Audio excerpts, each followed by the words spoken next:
Alors j'ai envie de poser la question, fera ou fera pas cette méditation du 4-5 avril? Moi ce que je vois c'est qu'il y a beaucoup de personnes qui se positionnent. Je vais faire cette méditation et voilà pourquoi je vais la faire. Ou bien voilà pourquoi je ne ferai pas cette méditation. Et tout ça, ça permet en réalité de se poser la question et de pouvoir se positionner sur quelque chose. Je ne sais pas si vous avez remarqué, mais il y a quelque temps, on ne se posait pas ce genre de questions et ça n'était même pas un sujet.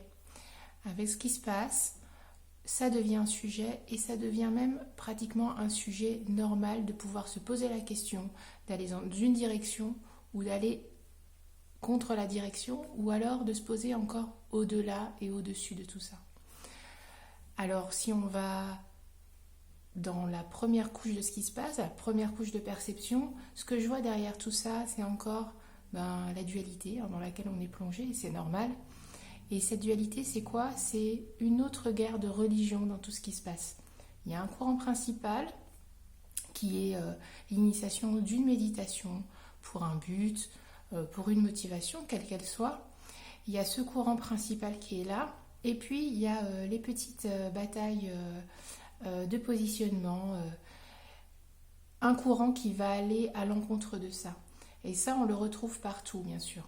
C'est toujours la même chose, c'est toujours le courant principal, le gouvernement, les lois, et il y a le anti et les anti qui se greffent là-dessus et qui vont à un moment donné participer à tout ça. C'est-à-dire que l'on soit pour quelque chose ou que l'on soit contre quelque chose, à un moment donné, on fait toujours partie du même système. On engrange quelque chose. Quand on est anti, on met de l'énergie dans la même structure, dans la même vibration en fait, que ce pourquoi on se bat. Donc, il y a les anti, il y a ça dans n'importe quel courant, dans n'importe quel sujet. Il y a les véganes, il y a les anti-avortements, il y a... et dès que l'on est anti, on se met à un moment donné à se positionner sur quelque chose et qui est souvent bien fondé. C'est-à-dire que les anti, ils vont être aussi souvent les lanceurs d'alerte. Donc ça va être des personnes qui vont mettre à un moment donné un grain de sable dans quelque chose, qui vont se faire poser des questions sur des sujets généraux, des questions que la masse ne va peut-être pas voir dans un premier temps. Donc les anti, souvent, ils sont montrés du doigt dans un premier temps, et puis quelques années après, on va reprendre certaines de leurs idées, et bien souvent en ayant complètement occulté qu'ils sont à l'initiative de ces courants de pensée qui vont être pris par la suite, qui vont être validés par la suite. Donc ça, c'est le boulot des anti. Donc chacun a son rôle dans tout ça. Et le boulot des anti, c'est de mettre un grain de sable. Donc c'est hyper important. Et moi qui suis végétarienne depuis très très très longtemps, de nombreuses années, ce monde de l'anti, des véganes, des végétariens, tout ça je connais très bien. Donc je comprends même les mécanismes qui sont dans tout ça. J'ai fait des études en psychologie sociale, donc j'ai étudié les groupes, la psychologie des groupes, la psychologie de l'individu dans le groupe, et donc tout ça c'est des choses vraiment qui me passionnent et que j'observe maintenant dans un autre contexte.